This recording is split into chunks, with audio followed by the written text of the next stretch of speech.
Steve, I'm not gonna guarantee this is one of our best shows ever, but I think this is gonna be one of our best shows ever.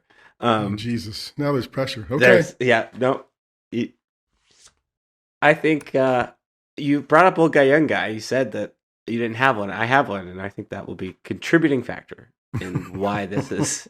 Okay.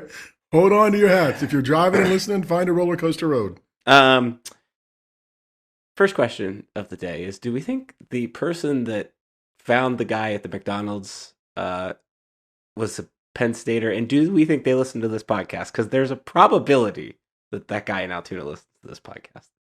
Well, if we can get that guy as a guest next week, that'll come up. That'll almost rival the guest we have this week. Yeah, yeah.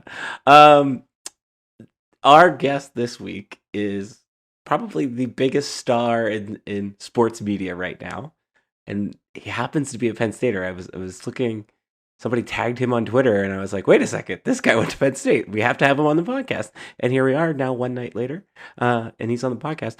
Zack from Graphics, Zack Feldman, who is a Penn Stater, he joins the show. We've got a Big Ten championship game to recap. We've got a Penn State college football playoff trip to discuss. We also are going to pick our Penn Stater of the year, Penn State Sports Person of the year. Did you do your homework? I do have a list. Okay, good. And then we have old guy, young guy. The name of this podcast, by the way, is called Stuff Summer Says Steve. with Steve. So go ahead and take a listen to our interview with Zach, and we'll be back after that. Steve, I think I can confidently say this is the hottest topic sports media guest that we have ever had on. It at the moment when he is a shining supernova, if you will, in the sports media world. I think I that's the don't. best There's way no to say doubt it. about that. Okay, I think None that's the whatsoever. best way to say it. We are joined by the legend, if you will, the man, the myth, the legend. He is a real person. He has a real face. He's a human. He's Zack Feldman, or as most people know him, Zack in Graphics, uh, a part of the ESPN college football playoff release show. Works at ESPN, but oh yeah, he happens to be a Penn Stater. So I appreciate him jumping on the podcast very quickly with us to make time and chat through his career journey and yes, we'll get the burning questions that Steve and I have for him. Zach, how are you? I'm doing great. I'm sure this will come up, but having worked on the college football selection show for the last 6 years, it was one of the surreal moments in my career getting to actually put Penn State in the playoff on the big graphic. Um, but yeah, I'm doing great. Awesome, awesome. Okay, so let's start with our kind of our opening question, if you will, and we'll get to all that stuff here in a second. But how did you become an editorial graphics producer at ESPN? What is your career journey to the spot you are at, and maybe how did you get those Emmys along the way? Um, well, remind me if I forget to address any part of the question, but I graduated from Penn State in 2012, wrote a little bit of freelance for the Boston Globe and one of my local newspapers before catching on at ESPN as a production assistant. I think if you ask almost anyone who is doing any number of things at ESPN, how they started there, the answer is usually as a PA. Um, there are so many ways to go from there, but I had done a bit of graphics as a production assistant. I did some college football halftime shows and Baseball Tonight, which was my favorite show growing up. And then, it's one of those one thing led to another situations. I started as an associate graphics producer working on Sports Center. And one of the first things they kind of tossed my way was the college football playoff selection show. So I got to do that for the first time in 2019. And yeah, it's one of the coolest things I've been a part of. Over the last 2 years, I've been the graphics producer of College Game Day. Although funny enough, I do share that role with one other graphics producer named Brandon, and he got to do the Penn State shows this year. So sadly, I did not. I don't travel for it, so you wouldn't have seen me there. But yeah, just it's one of those one thing leads to another, and now I'm just working on shows that I've loved watching since before I worked at ESPN. So when you are producing graphics, I feel like that can be an open-ended thing. Are you going into Photoshop? Are you going into systems and just typing things in? What does that actually entail? So I don't design. I actually don't even know how to design. I haven't used Photoshop since probably at Penn State. I'm responsible for the editorial content, and so I'm responsible for, in the case of the selection show, I'm plugging names in. I'm responsible for calling, when to reveal. And most of what I do is adding context. If we're doing a show like a Sports Center, I'm responsible for, making sure the right game graphics are in and putting the right players and notable stats and, contextualizing things as best I can, just making things as entertaining and as interesting as possible, avoiding typos and things like that along the way. But we have entire teams that are entirely responsible for doing everything possible to make my job easier. We do have designers who are staffed on most of our shows. We have researchers. We have an incredible research team that get me notes. I can do my own research for certain things, but when it comes to the selection show and college game day and things like that, uh, we have incredible researchers. So it's it's really getting all the information needed and all the graphics that kind of supplement what we do. I think the best way I could describe it is if you're someone watching TV at a bar or restaurant or something, like I'm trying to get them all the information that they need, even if they can't hear what someone's saying. Oh, cool. Um, okay, let's peel back the curtain a little bit. Sure. How does the information get from the college football playoff committee? I don't want to get you in trouble or anything like that. Sure. How does it get it out to the world? And what is your role in that process? Okay. So when the first rankings are released, I think this season it was somewhere around November 5th. I could be off by a week or so, but normally for the Tuesday reveal show, I get the rankings.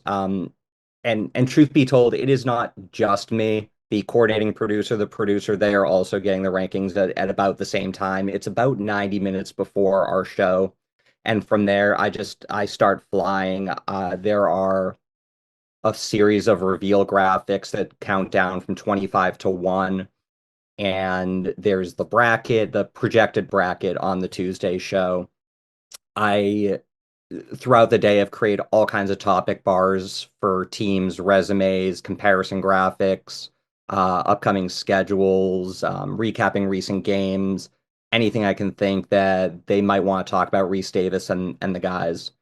And then as soon as we get the actual seeds, then I'm plugging those seeds into every graphic I have, with the primary being the bracket, and the reveal graphics, and then we have a 12 team topic bar that I'm sure you guys saw if you saw any of the show.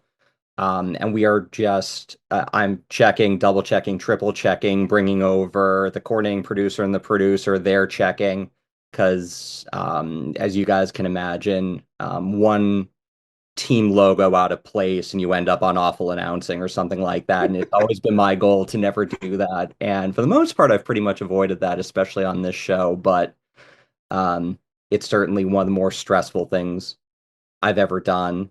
But I guess to further answer your question, so for the selection show, it's on at noon, and there are games going on until about midnight that Saturday night. So it's really for the committee, it's under a 12-hour turnaround. And for that show, yesterday I found out at 11:42 in the morning what the rankings were. We got the top 25. And so then from there, I'm plugging those graphics into everything I have. And we're updating, key wins and who they lost to, and again the comparison graphics. We have all kinds of watch party graphics and live locators and things like that. And then it's double checking and triple checking because there are never more eyeballs on anything I do than the selection show. And so it's coordinating with the director, the associate director, who also is a Penn Stater, and my operator, who is the one actually clicking the button to make sure that we're revealing everything in the right order. We are, as you can imagine, on a given week, we may reveal things in a different order to kind of build the drama. For example, we know who one, two, three. We basically knew who the teams were until you get to the SMU Alabama debate. And so we went with those teams last, which is a contrast to how we'll do it some other weeks when we're wondering who's, vaulting to 1, who's, Mhm. jockeying for 7 and 8, things like that. So yeah, we really only had like 18 minutes before the start of the show to get everything in order and then checking things along the way. So How? Go ahead. were you done by the time the show started then, and just waiting for the moments to happen, or were you doing stuff still even afternoon? It during a lot of our shows, I'm building as I'm going. So knowing that things are hitting, noon Eastern doesn't mean that I'm done building or even that I need to worry about exactly what's happening. We have a tease that's pretty long. Reese tapes an open, and that's a couple minutes of him, building the drama and suspense. But that stuff's all self-contained, doesn't really need me. So I'm just focusing on that reveal graphic. That's what gets us the ratings. That's what people care about. That's the thing that needs to be right above all else. And so um, we were working on that until about 12:05, 12:08. And then as soon as we're done with that and checking it and checking it and checking it, then I'm worried about the other stuff. I have one topic bar ready to go that says, rankings reveal coming up next. That's the only thing that I need to worry about until the actual reveal. Gotcha. Thank you. Yeah. All right. So is Reese pulling our leg? Does he know? Does he? He has Or no idea, and okay, it's not an act. Those guys have no idea, and they don't want to know. I mean, really? they're curious as hell, but they know that's better TV if they have no idea who's going where.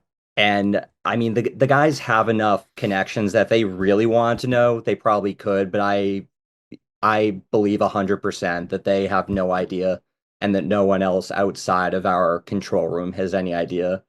There are a lot of shows where people can kind of freely flow in and out and say hi and stuff, but we have like we don't have like real like police security in the control room, but we have you will get yelled at if you try to get in and see. Most years, when it was a 4-team playoff, when we found out, it was just there was no paper trail. It was just here's 1, 2, 3, and 4, and that's all you'd get for a little while. And we had to write it down and adjust the bracket. Wow. I guess it was 6 teams. We used to reveal the top Right. 6, so the first 2 out. And we actually got an email document this year because there's so much going on, and you have to worry about rankings and seedings, and they can be 2 very different numbers. For example, with Clemson, I think slotting in at the 16th ranked team, but the 12th seeded team because they were the 5th conference champion. It was definitely a little more complicated this year. Okay, so that makes sense. That's good to know. That's reassuring to know that they aren't just playing it up as a bit. When those graphics go live, and you mentioned the Penn State one, but when any of the other previous years included, when those graphics go live and they're out in the world, what's that feeling like for you? Relief. I mean, it's the what keeps me up at night is the things that are out of my control. This was an all new graphics package, and we have an entire team that develops graphics and tests them and QCs them, and we do little tweaks along the way. One of the things you may have noticed is when we have a team revealed, they get slotted into the tower on the left to show what their seed is, or sorry, what their rank is, and then they go into the bracket with what their seed is, and they work together so they can reveal at the same time. And like I said, I have an operator next to me who I'm guiding through to make sure that we reveal in the right order. And it's like I said, it's the things that are out of my control that keep me up at night. I never sleep the night before the selection show. I do everything I can to make sure it goes smoothly, and it has, but you just never know. Um, so yeah, that's it's not even a sense of it's a 4-hour show, but by 12:30, we've done the main part, and that's a lot of talking to coaches and analytics and just, discussing matchups and things like that. And then later on we'll reveal the rest of the top 25. But at 12:30, I just feel this intense relief, and then at 4 o'clock, I feel like I need to take a 12-hour nap. Well, yeah, because you didn't sleep the night Yeah, I was gonna before. say you didn't sleep Yeah, that's true. Um, what was it? Obviously, you want to keep your bias or unbiasedness, but Sure. as a Penn Stater, what was it like to see Penn State put in the playoff? After so many near misses, it was such a cool, surreal thing. I was wearing my Penn State socks. There's kind of an it's kind of between an unofficial and an official rule. You don't really wear team gear at ESPN. We because you never know when you're going to be on camera somewhere. But I was wearing some Penn State socks. Every now and then I'll wear some Penn State sneakers or something like that. But again, I think Penn State probably has the most wins of any team that had never been to the college football playoff. I think by a pretty large margin. And there have been so many near misses. There was the year they won the Big Ten and were still snubbed. And I don't believe I was part of the show at that point.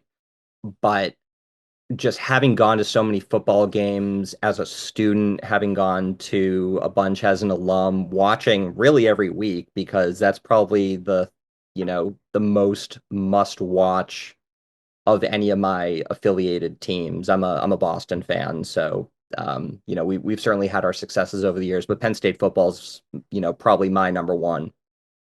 And to know that we have a chance at a national championship really for the first time since the what was it, the Capoletti years? I don't remember the last national championship, but to know that there's a chance is just the coolest thing in the world, and something that I really had a smile on my face as I called for that one to be revealed, knowing that, there's a whole fan base that's tuning in to see what's going to happen. You mentioned writing when you first got out of school. Was it gonna be writing, and then the PA just as you develop it, and then this becomes it? 100%. I did not expect to work at ESPN. My dream was to write full time for the Boston Globe as a baseball writer. Baseball was always my number one. I did not grow up as a college sports fan, being from Massachusetts, where college sports are not as big. And I actually, my in with the Boston Globe was I had met Bob Holer, who was a Globe writer at Penn State. He came to receive an award. Yep. I talked to him for like a half hour, and then when Bill O'Brien was hired as the Penn State coach, they asked me if I wanted to cover it. And so after I graduated, I wrote a little bit more for them. But there were no real full-time openings on their sports desk. And I took a lot of broadcast classes at Penn State. I took radio reporting, I took sports broadcasting, I took sports writing, I took all kinds of TV editing, I did in the game, and that all gave me a lot of background in how to do TV production.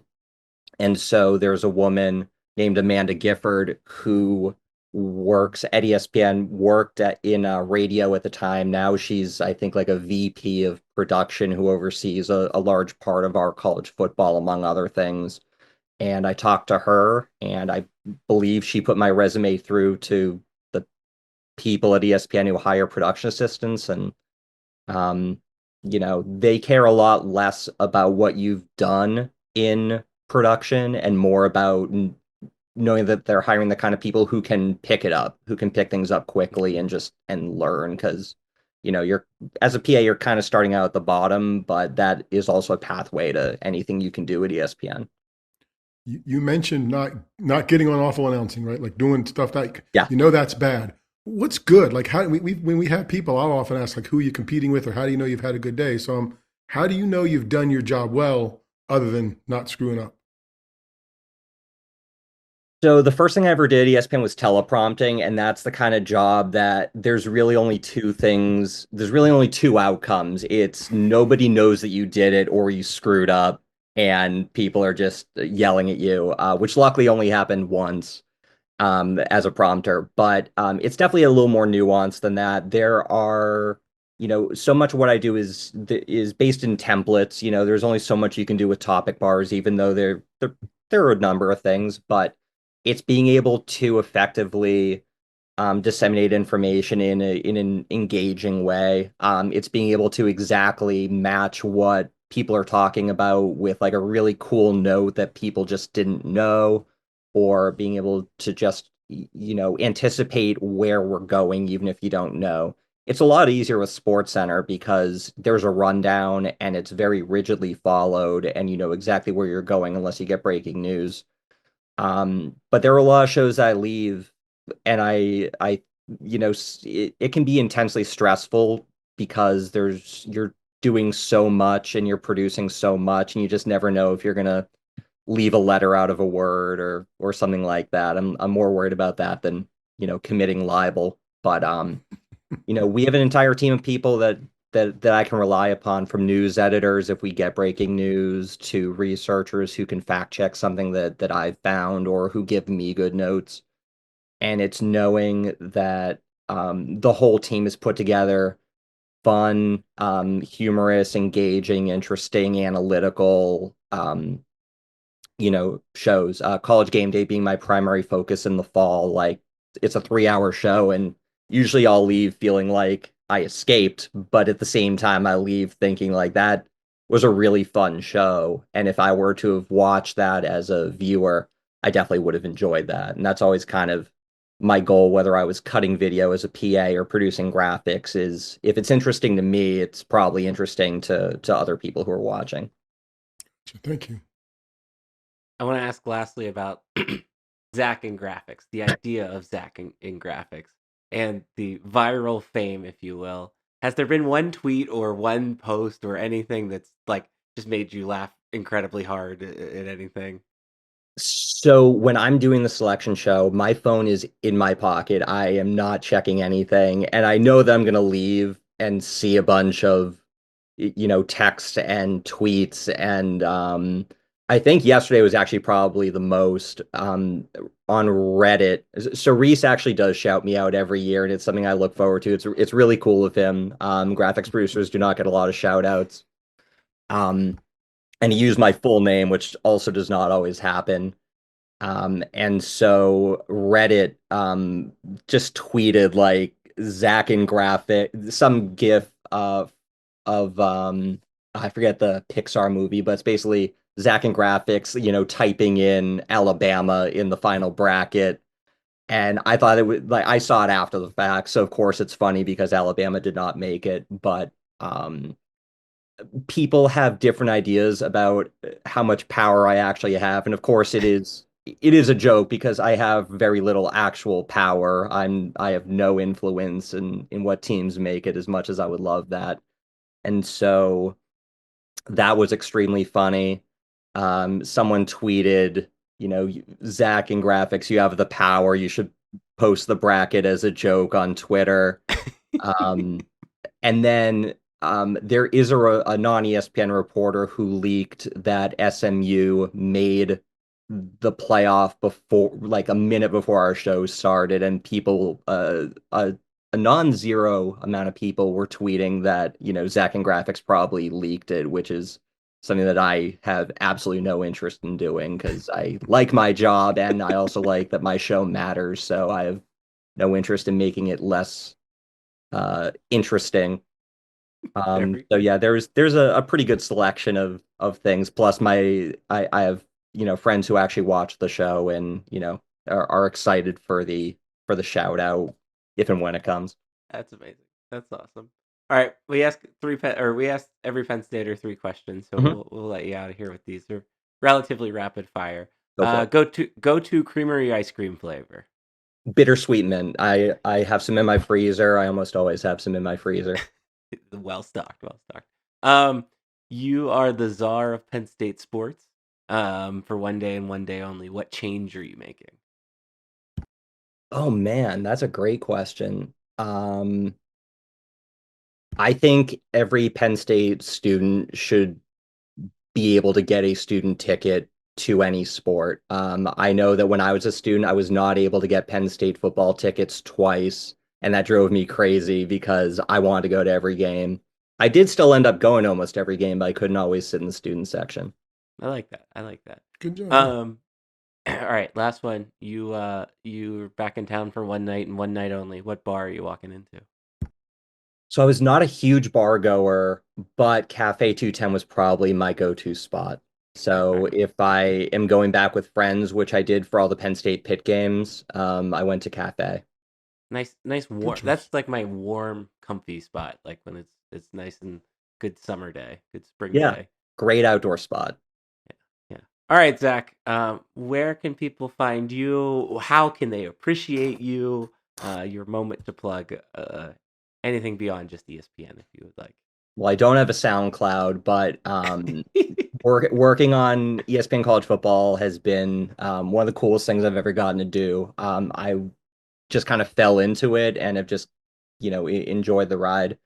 Um, I don't really have anything to plug, but if people Okay. want to find me, I'm at ZachFeld52 on a lot of the social platforms. I don't tweet a whole lot, but if people want to find me, I'm always happy to If talk your to people, follower count especially goes up this week, you're going to know why. Yeah. exactly. You got a But bump. I'm always happy to talk to Penn Staters for any reason about sports media and my experience there. So this was a fun conversation.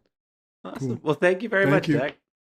Steve, I think we talked about this a little bit offline, but I think the thing that you hit on there is taking advantage of an opportunity. He went up to the guy from the Boston Globe and then kind of got his foot in the door. And I think more oftentimes than not, just when Penn Staters put themselves out there, they're willing to help other Penn Staters out. That's a cool thing about Penn Staters. So for anybody younger listening to this podcast, if we have any of those people that are younger and listen to this podcast, that would be the biggest piece of advice to take away from that interview. Yeah, and maybe a slight apology to Zach. Like, he's been doing this for years, right?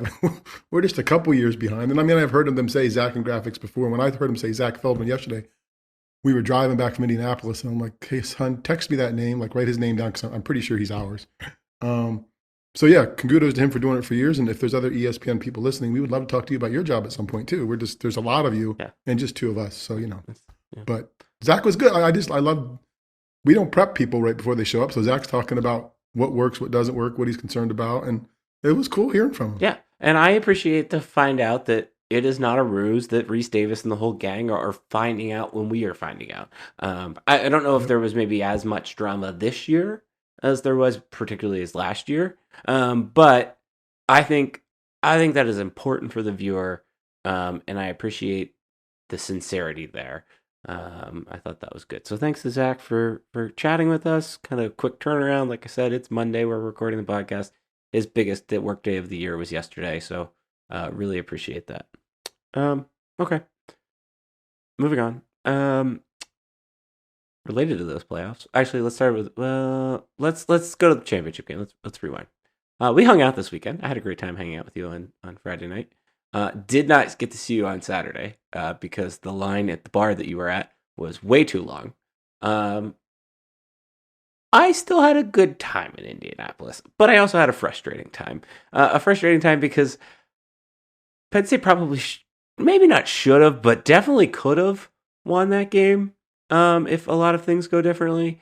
And particularly the little things that added up really bit them in the butt. And that was what made it frustrating. And it also just kind of made it frustrating that they were in that situation because they kind of sort of, like, it was frustrating to be frustrated about that situation. And I will say the other thing that helped soothe that all was by the time we got back to our hotel, I was like, you know what? They're going to the playoffs, and we're still getting something out of this. This isn't a sucky experience, unlike last time where we weren't really sure. We thought they were going to go to the Rose Bowl. So all of that is to say, I think Penn State played. I can't believe I'm going to say this. I think Penn State played one of its best games of the year on Saturday and still lost. And it at least was reassuring and comforting to me to see that they can, when they don't shoot themselves in the foot, they can probably beat or play at the level of an Oregon who is the number one seed in the college football playoffs for a reason. Fair? Yeah, I think they played one of their better games. Yeah, I know. I'm like, it's funny. I hadn't thought about those words, right? Because in some ways, the James Franklin teams have been quintessential Penn State teams. They've been teams that we'll talk about more talent. Well, they have better talent than they did before, but we still don't have ever great. Not that this quarterback, not that Drew Eller isn't good, but like Penn State used to win with just average game managing quarterbacks, right? When they won national championships in the 80s and when they were competitive. And it was about having to play perfect and do the things right and outlast another opponent. A lesser Penn State team, this game could have been over when they were down this past weekend when they were down 2 touchdowns each time, but they kind of did traditional Penn State things and just kept plugging along. So it's funny. I think the people who don't like James Franklin are probably still in the old Joe Paterno camp, right? About, oh, he's not our guy, he's different. In some ways, they're playing the same football when they're successful. So yeah, they had chances to win the game if they had been perfect. They weren't, and I think they were still a little, in part because of injury, and in part because of the way I think the team's constructed. They didn't have the talent and the speed on the edge on both sides of the ball, I think, which seemed to be glaring. But yeah, like I thought they were. I didn't think people say, you think how are they gonna do? I don't think they're gonna get blown out, but they didn't. But it did feel like they were hanging on a lot of times, and then kept coming back. So yeah, I can go with you on what your assessment in a lot more words than it took you to do it. Sorry. No, that's good. I think, like I said, I'm not. I didn't leave Indianapolis overly concerned. And now, had they got schmacked the way that it was looking like they were going to get schmacked there in the first quarter, yeah, I would have been a lot more concerned. But I think the fact that they really, like, let's say they pick up that Dylan Gabriel fumble, right? Like, there's a very real chance that game's tied very quickly after that. That's probably the turning point in that game for me. And honestly, even until the Drew Aller interception at the end there, they're in that game the whole way. I think that was the big thing. I don't like to talk about officiating, and I'm not going to be like Penn State lost because of the officiating. However, I am going to say this about the officiating, and this is more officiating on the broader spectrum. We need more repercussions for poor officiating when it impacts outcomes of games. There was a lot of just stuff, I think even on both sides of the ball, that inconsistency and just not the right calls, missing calls, things like that kind of made that situation worse. And I think the officials have started to rely on replay too much, and I think that is causing all of these kind of issues where things are being let go that maybe probably aren't caught. And I think what's frustrating about is if a football team loses a bunch of games, the coach gets fired. And I'm not saying anybody should get fired, but if the quarterback throws a bunch of interceptions, he sits on the bench. It doesn't feel like there's any real public repercussion per se for the officiating crews. And I think that's what my biggest takeaway from not just Saturday, but the season officiating wise would be. Yeah, I think yes on transparency before repercussions, right? Yeah, like maybe that's the grades. Good way. Release the grades of officials, right? Like you're going to release the rankings. Go ahead. They get graded. The NFL does this, and they don't release them, but I mean they judge their officials and they assign games accordingly. I assume the Big Ten will tell you they did that and do that. You know, as a fan, I'm sure it's harder to see that than maybe it is. For me, it's always the bigger picture officiating stuff. I mean, yes, there were calls, but it's twice expedited video review, right? And that they made calls that I don't think either time probably went a Penn State's fans' way. But there was no expedited video review on the pass that was clearly a catch in the last drive along the sideline. And then Penn State didn't find a way to stop the clock or challenge it or whatever else. And I guess it didn't matter because of the way the series played out a little bit. But maybe it did matter. But I don't understand why expedited video review happened in two other situations, but not that one. Right? And the job of college replay should not be to require a challenge. It is every play is reviewed and will buzz down if something's up. If it's late in the game and it's close and you can't tell, go ahead and buzz down. Yeah, just buzz down. Let's just figure this out. Yeah. So it's that kind of inconsistency that bothers me, just because it's not consistent, right? It just doesn't seem like they're trying to serve the game. It's not about serving the fans; it's about serving the game there, and I don't think they're always doing that. Yeah, and I think it's a procedural thing, I guess would be the best way to say that. And I think that's why I kind of wanted to bring it up this week, because like it was just a hot topic, and we haven't really talked about that, but I wanted to bring that up. We will also still be able to do this Darian and Steve style, even though Steve was also there. What did you think of the game day production? I thought a great. I went back and watched it. I thought it was their best game of the season. Oh, I mean in the stadium. Oh, the game day production in the stadium in Indianapolis. What did you think of the game experience? day production in the stadium scared the bejesus out of me. It might have been it should have been Halloween night. Why? Oh God, because every time something like that goes well, and it went well. Yeah. Like I think what they did well with the on-field little reporter girl and woman, whatever, and the DJ. Yeah. Although I'm not sure what the difference between the DJ is and the person who presses the sound. That too. Right? But when that stuff goes smoothly, it scares me because somebody at Penn State is looking and saying, "Hey, we could do that," and I don't want them to do that.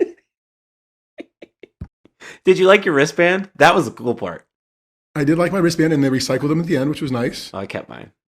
Okay, well, you could recycle them.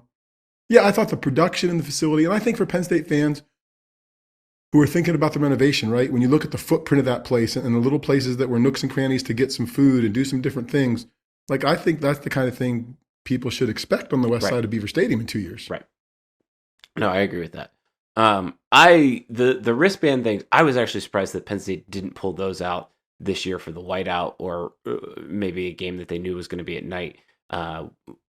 That experience is really cool. That was the second time I've experienced that where, and sorry if you weren't there, they gave you these little LED wristbands and they light up based off of the sound of the music. They'll light up based off of like during the national anthem. It's like red, white, and blue lights and stuff like that. They did this at the Eras tour too. And I just think it would be such a cool thing to bring into Beaver Stadium that like probably costs a little bit of money, but as they did at the Big Ten Championship, get a little sponsor on it. And I think that'd be a fun activation for someone.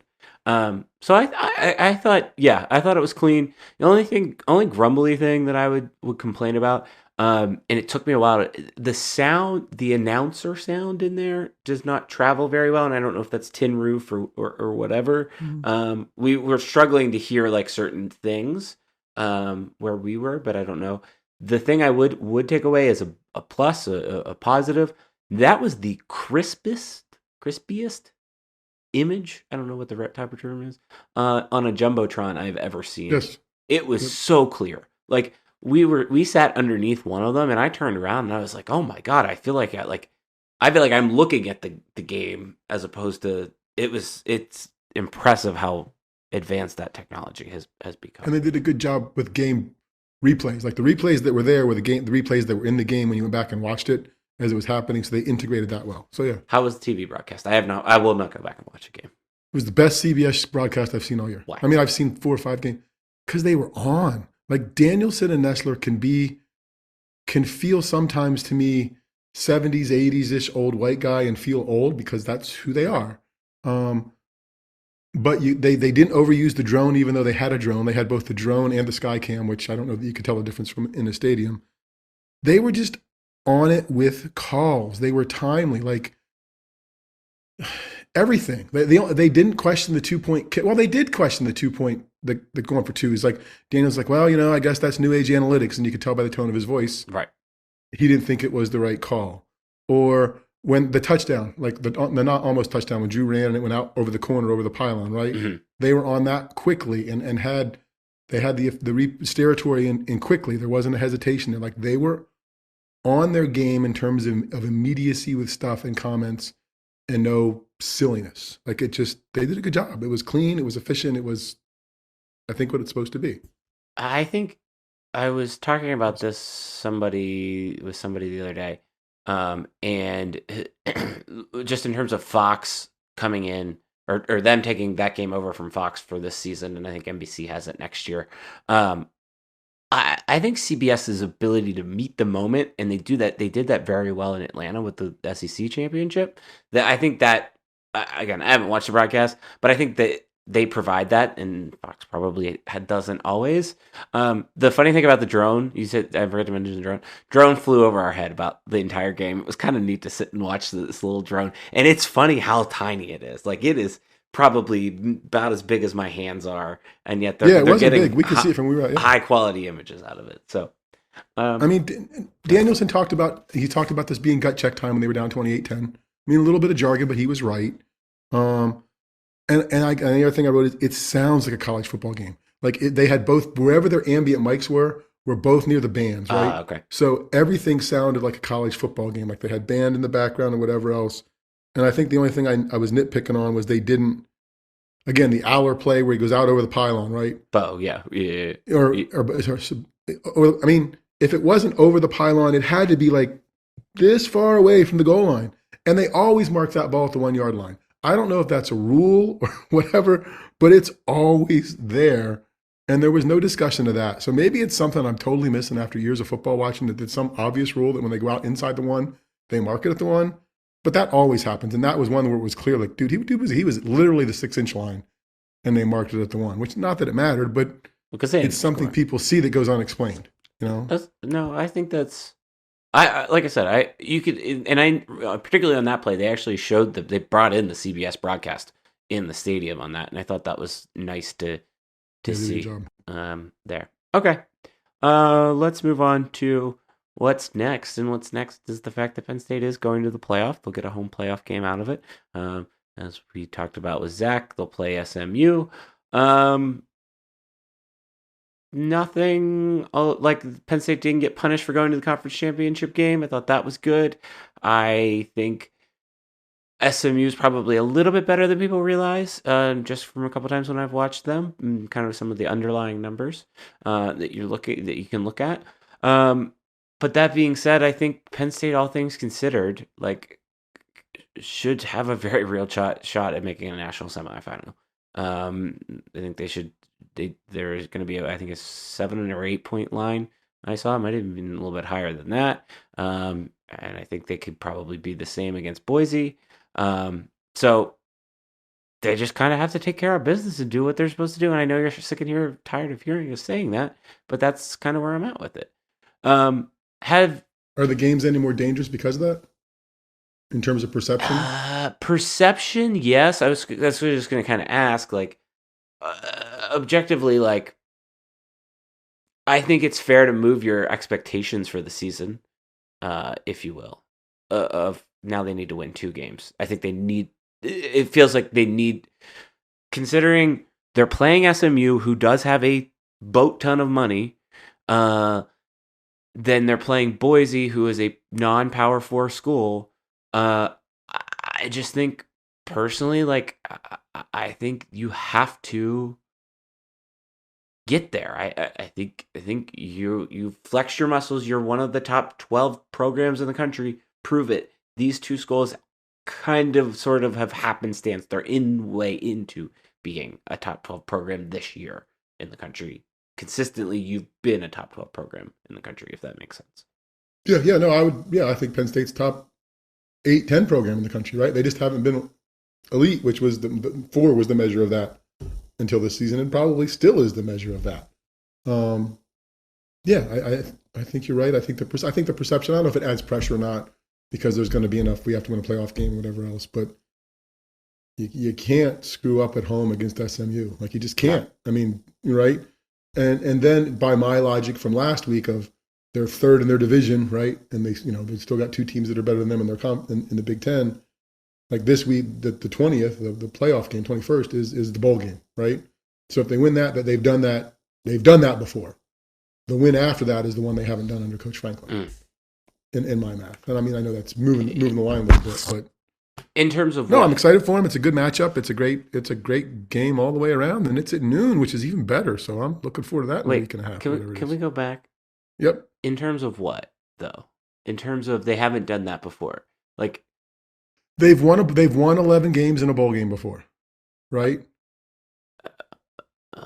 Yeah. No, they haven't. So that's they haven't actually. But I guess that we're arguing. So they won. That's true. Okay, so we have. So, but you're saying, like, I think they need to get to the second game and win it. Okay. For it to be a super successful season. Because of the opponent or because of optic? Like it is Boise and Ohio State maybe level. More optics and opponent. Right. Like, I mean, because I'm still. I mean, they got to beat SMU first, but. Right. I'm still stuck on, right? You haven't. Okay. I mean, part of I think the struggle with Oregon, they're very good, but this feels like a Penn State team that was constructed to beat Michigan and Ohio State. And now the new bully in town is Oregon, right? And they weren't exactly right for that matchup. Right. So that's why that was a bad matchup. So no, I know it's a hard, it's changing the grading scale, changing the rubric in kind of the middle of things. But yeah, I think they need to win the home playoff game for sure. And then because of it'll be Boise, like the optics of that, and the perception will be, geez, you got to beat them. Right. Okay. Yeah. No, I don't disagree with that. And I think it's okay to change your expectations when you see things laid out. Because if you're really a top 12 program in the country, or if you want to take it a step further, they've largely been a top 8 program in the country, you're getting over these hurdles. Like, you should be beating these teams. You should be winning these games. They've got to beat SMU, but I think they can. They should. We'll talk about it more next week. But I think I feel fine. I think in terms of the line that they got, I feel good, and I feel like those are the expectations, and those should be the fair expectations. Yep, that's fine. Yep. Noon game. Not annoyed about it because it's a playoff game, and if you are annoyed about it, I'm gonna smack you. That's my take. Okay, it's a playoff game. This is never gonna happen again. I mean, it's gonna happen again. Hopefully, it happens again. I don't know if I want it to happen again. I mean, I want it to happen again. I want Penn State to make the playoff every year.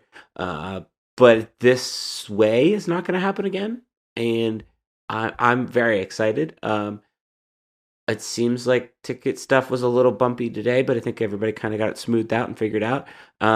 Seems like the student section is going to be a little bit smaller. It seems like they did not request as many tickets. I think Audrey said that they did not request as many tickets. So I thought that was interesting to note. And we'll probably talk about this later, and I might try to email someone on this. And that's more of a mental note for me. Just like the production of next week, or of that game, is going to be different. So I don't know that we'll grade it necessarily the same way. But keep that in mind.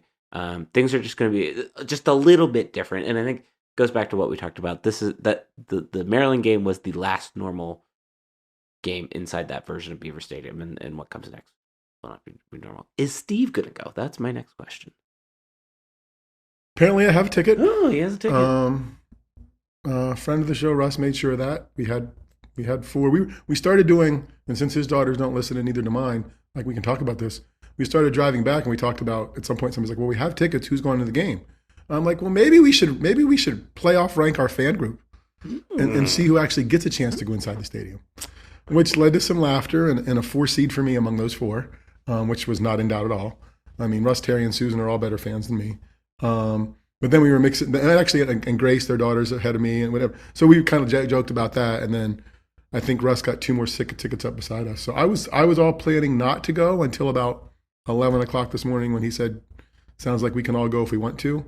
So I probably will, although we have to do some stuff at the house for Airbnb visitors because we have 2 separate groups. So I have to do some cleaning somewhere. Steve's racking up the money. That's what Steve's... let me tell you, we are the cheapest Airbnb. Not that this is an advertisement. Those of you look someday, we were the cheapest place west of the stadium by a couple $100 easy. So good guy, Steve. I have a problem with taking advantage of people that way. Good guy, Steve. Okay, we'll see. All right, but yes, I'll be in. Okay. You'll be in. Yes, you and your mom and Anna are all in. We're in. Okay. Yeah, I'm excited to. I think it's gonna be fun. I have a white jacket. Probably gonna need to get some. If you have a recommendation for either overalls or some type of snow, you're gonna get the blue and white striped overalls. No. the Carhartt ones. The warm ones. I want warm ones. Oh. Not the God no. I hate those blue and white ones. We're not Indiana. We're not Wisconsin. We don't do that. So yeah, I'm excited. I'm eager. We'll chat about that more next week. All right. Let me clear my throat one more time here. I'm going to mute myself. Hold on. Okay. We both cleared our throats. We're good.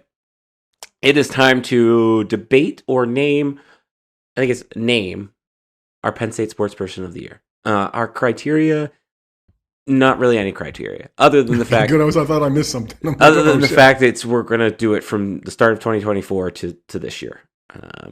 Okay. I have an honorable mention, and I'm interested to see if any of these people make your, and then we'll get to my 3. We each came up with 3. Okay. Okay, cool. So,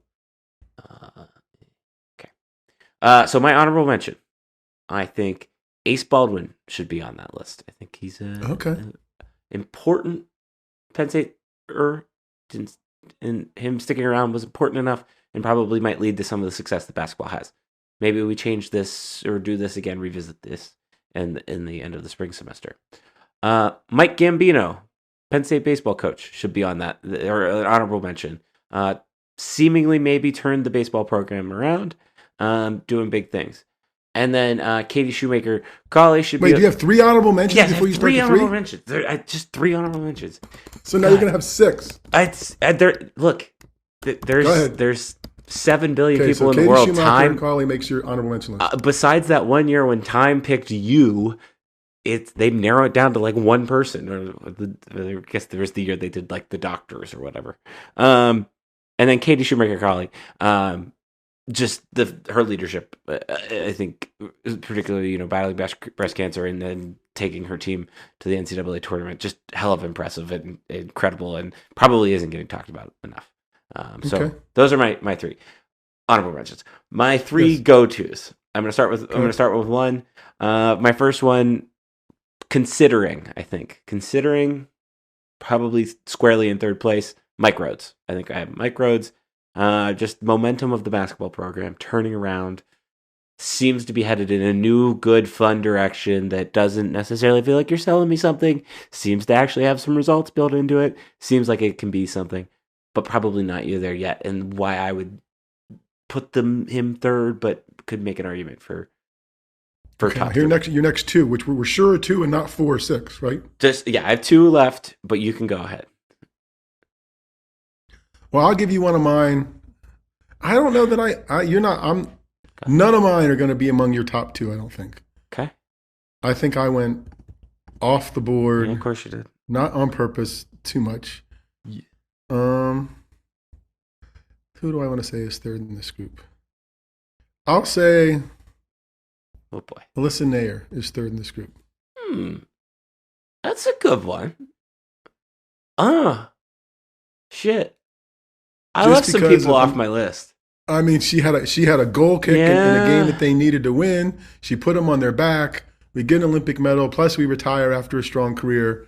Not so much Penn State solidly this year, Penn State stuff, but certainly strongly Penn State adjacent. But is a Penn Stater that is a sports person and had a big year. This is the Penn State Sportsperson of the Year award that we are giving out. So yes, I think that she qualifies. I think that's a great person that I probably reevaluating now. Okay. Who's your number 2? Or maybe your number 1 or your number 6. We're not sure yet. I think my number 19 on this list. Starting to think of different names now. Yeah. Sorry. No, my number 2, I think is squarely James Franklin. I think James Franklin deserves to be in the conversation. He led Penn State to an 11-1 season. Some of that is because he didn't play Michigan this year, sure, but I think they would have beat Michigan this year, even if the transitive property doesn't necessarily work that way. I just think between that, his step forward in being a politicking kind of college football coach nationally in terms of talking about the health of the sport, talking about the integrity of the sport, things like that is very important. I think his leadership, particularly in the NIL space and kind of probably smacking everybody aside, along with Pat Kraft. And I think we named Pat Kraft our sports person last year, and so I took him off my list. I just think that's important. I think the reframing of 1-0, which we've talked about, written about, I think also has helped take Penn State to this new level that they, as long as they do what they're supposed to, can go pretty damn far in this college football season. So I wouldn't say he's number 2 for sure, because I think we can debate who would be my number 1. But I'm interested to hear if. Yeah, I didn't have James in this group, but I with everything from, maybe more importantly, and I wrote about it, right? Like the salesmanship, like getting people aligned together, the NIL stuff, especially getting that circus figured out so everybody's in the same team, sort of. The airport rant, even though it was silly, it's him stepping out there and doing some stuff. So I didn't have him, but I could see that, and I think that's probably right. And depending on, I think you're going with number 1 because I still have that person on my list. I did not have her in my honorable mention just because I didn't know honorable mentions were allowed. Sorry. But I would still put her higher than that. I had Katie Schumacher Cawley on my list. I made her number 2 now because I think I know where you're going with number 1, or we're really going to be off. I'll make her number 2 just because they're back at home at this round of the playoffs since the first time since 2017. She goes public with the breast cancer diagnosis.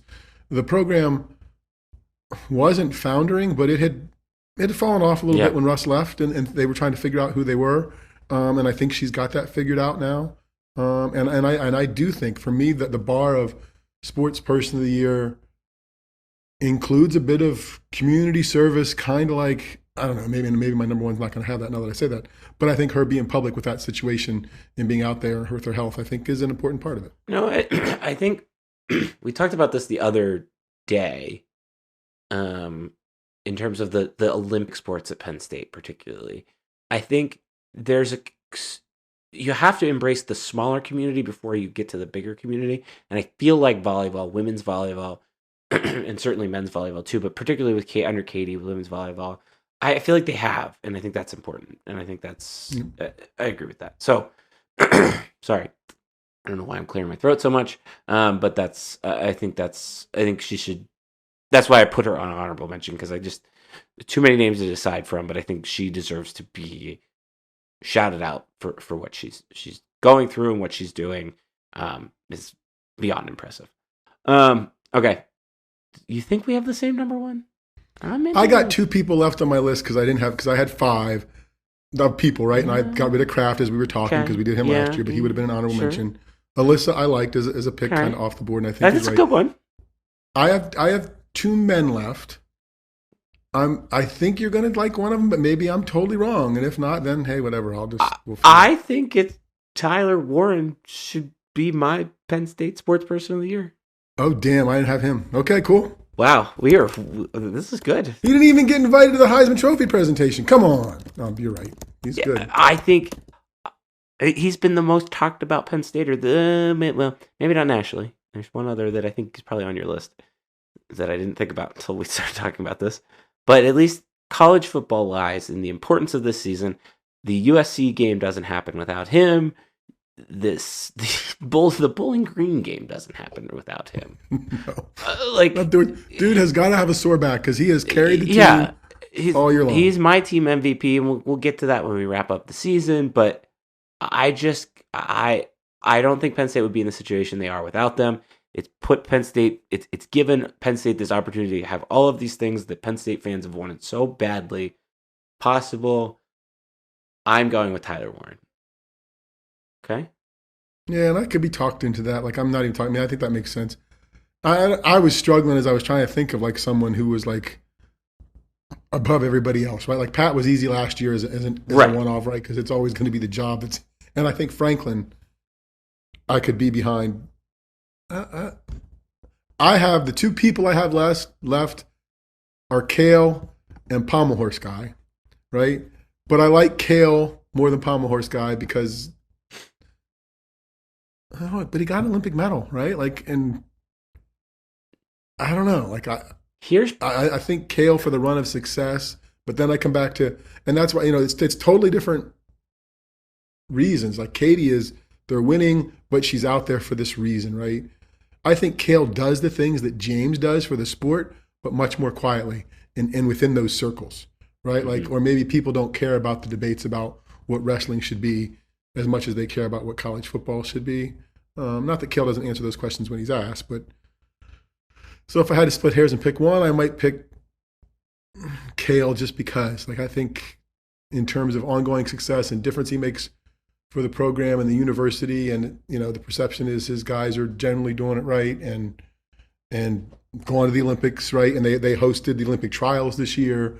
So yeah, maybe Kale over Steven Nedorosik just a little bit. I think that's fair. And I struggle. I struggle with coming up to a counter argument with that. So yes, I think that is fair. I think Steven probably deserves an honorable mention on my list. Right. I would put him there just because he was like such a big moment of the Olympics. Like, he's one of the most talked about people on the planet this year, right? Like, when you think of those Olympics, you're going to think of him, at least as an American. I just don't know. I think the problem, at least with soccer, like, it's easy to pay attention to Penn State soccer. Or it's a little bit harder to pay attention to Penn State men's gymnastics. In fact, I bet if you went up to 100 Penn Staters at a Penn State football game last year before the Olympics, I bet you 30 of them would know that Penn State has a men's gymnastics program, and that probably feels like a high number. So I think that's not necessarily fair to him, though. So I think that's So I good. mean, and if you're three, like I would the strongest of the three for me that makes an argument for, I would flip 2 and 1 for you. Like if I'm looking at yours, because I just think when I do think about the other stuff that James did, again, my blind spot for him is always give me some charitable thing that you're doing publicly. But in terms of championing the program, championing the sport, doing those things, and seemingly from where I consume football, staying true to himself for what he does, right? Like the knock has been, or the perception has been, CEO coach, focus on the bigger things, do this stuff, 1-0. That songbook hasn't changed in a decade, right? And it's now to the point where it's making sense, and not that it didn't before. And the things that he does, going back to I talked about before, winning Penn State, kind of the Penn State way in some ways, right? Like the transfer portal isn't a big thing for this football program, right? So if you're going to say this is what Penn State is, we come here, we're a family, we do this, we do that, then that's how they do it. So, yeah. All right. I could probably see him. I think we have at least reached a quorum on our top 3 of Cale, James, and Tyler Warren. I think maybe we will hold off on declaring someone and let people vote. And I didn't have. I was going to try to see, because I thought there we go. I Okay. thought we were going to be on the same page. I really did think we were going to be on the same page. So I'm surprised that we're at. So I think we will put a poll up on the blog and let people vote. And I think that's how we will decide. We can maybe unveil the winner next week. Vote for your. I'll write up short blurbs of explaining our logic. Yeah, I think those 3, and I think maybe we'll include Katie on there too. I think that. Let me think about it. But I think in terms of Penn Staters, I think those are the 3 people that have at least made the biggest impact on the year. I think would be the best on 2024. I think if you do a 4th one, it would be Alyssa, right? Just to see what people think, just to see the logic makes sense. Okay. So, yeah. All right. We have at least one listener who was expecting a result from the people who are in charge, and now we've gone to a sports person. That person can wait. By the people. We'll see how votes go. That person can wait. Okay. All right. Appreciate that. That was good. That was a good, healthy conversation. We'll figure that out. Okay. Here's the deal. Steve was at a bar on Saturday. He texted me a lot. And so I think it's only fair. It a lot? It was a little bit. I think it's only fair to make him, this week's old guy, do a punishment. And that punishment is a quiz of the Spotify Wrapped most listened to songs of the year. And all we're going to do, it's very simple. We're just going to have you guess the lyric. And I think all of them except for one, they are the name of the song, okay? Wait, I'm just looking at seeing something here. Wait a second. Steve. Oh, yeah. Okay, never mind.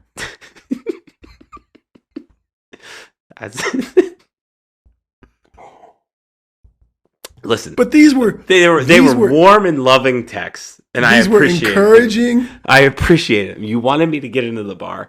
The line was so long; it just was a long line. So your punishment. So my punishment is quizzing of rap songs that I know nothing about. Rap songs. They're not. None of these are rap songs. These are popular songs on the radio. I'll give you the artist for I think all of them. Yes. So what do I have to? I have to do what? We're just looking for a word. We are looking for a word or two. Okay. That's the title of the song. It's some of them are the title of the song. How many are there? 5. You suck. Okay, let's see how bad this is going to go. I still don't understand the rules. It's by Sabrina Carpenter. Okay, probably maybe Time Person of the Year. Say you can't sleep, baby. I know that's that me. Blank. Sabrina Carpenter. Is she related to the Carpenters from the 70s? No. Guessing not. No. Would you like a hint? Would you like a hint? You can hint away. It is one of our previous sponsors sells this that you would brew. So give me the line again. Say you can't sleep, baby. I know that's that me. What would you drink that would have you up all night? The line is, "That's that me coffee." So close. So close. Just inches away. If somebody stuck around this long, God bless them. It's that me espresso, Steve. Okay. Next one is from Billie Eilish. Billie. Oh, I love her. You love her. Blank of... When she's on Saturday Night Live, I know I can scroll through it and not have to wait till the... There are context clues in this one, so I think you might be able to get this one. There's no way. Blank of a blank, we should stick together. Blank of a blank, we should stick together. It's a common phrase of people who are... Son of a gun. No. First word is an animal. Second word is part of that animal. Chicken wings. Close and close. Generally close, yes. It's birds of a feather. Turkey feathers. Oh, there we go. You got a 50% on that one. Okay. I forget what. Hold on. I gotta. So what we're learning here. Wait, what we're learning here is never text Darian at night. Okay. That's what I'm learning. I'm supposed to learn from this exercise. Sure. No, it's not even during night because it was during the day. That's true. I think we haven't made you struggle on this podcast a little bit, and I feel like we can do this time. I think you know this song. I think you've heard this song. I think this song is in your repertoire. I love that you're always so hopeful. When you're not next to me, when you're not here with me, I'm falling apart in front of you. Can't you see? By Teddy Swims. So I'm supposed to know the name of the song. Yes.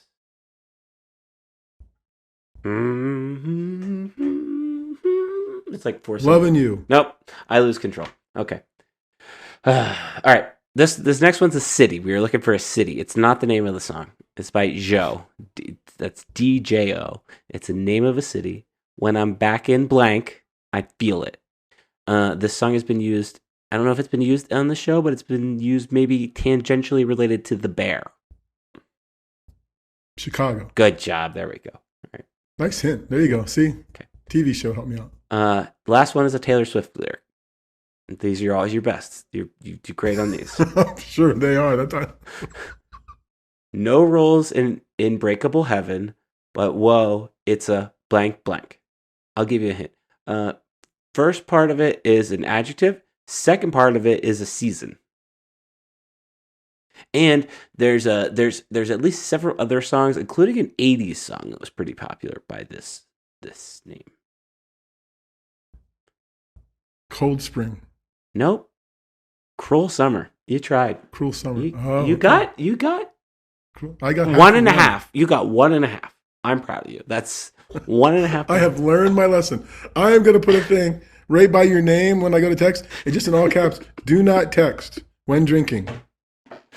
You know, the good thing is, if Sam has listened this far, because Danny's not, Sam has listened this far, she's like, oh, thank God he's the one getting those texts now, not me. Well, you know, I thought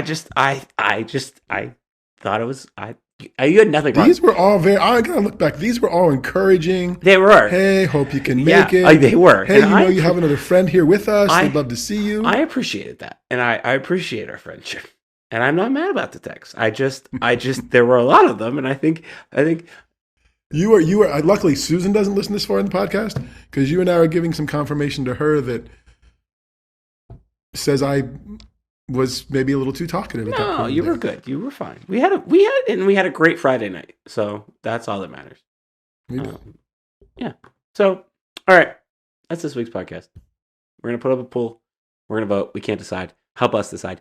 Was not trying to set it up that way because I thought him and I would be on the same page, but we aren't, which is great because that's why you listen to a podcast. Thank you to Zack Feldman for joining us. Really appreciated that. That was awesome. I will have something on the blog this week. I haven't decided what. I'll probably write something. This is very random. If you're a model train person, get a hold of me. I have a Lionel train. I forget how it's pronounced. I can't get it to work. So get a hold of me. That's the other thing I'm going to say this week. StuffSummerSays.com is the website. On that website, there's a section called With Steve. We have emails, which somebody emailed me today. Not like we get occasional emails to it, but an SMU fan emailed me today and asked for like some tips and stuff to getting to state college. So glad somebody's Good for using you. that email. So that's Darian at stuffsummersays.com. Steve's is Steve at stuffsummersays.com. 5 stars, thumbs up, all that. We have Twitter handles. Mine's at stuffsummersays. Steve's is At Steve Samsel. see ya. Bye.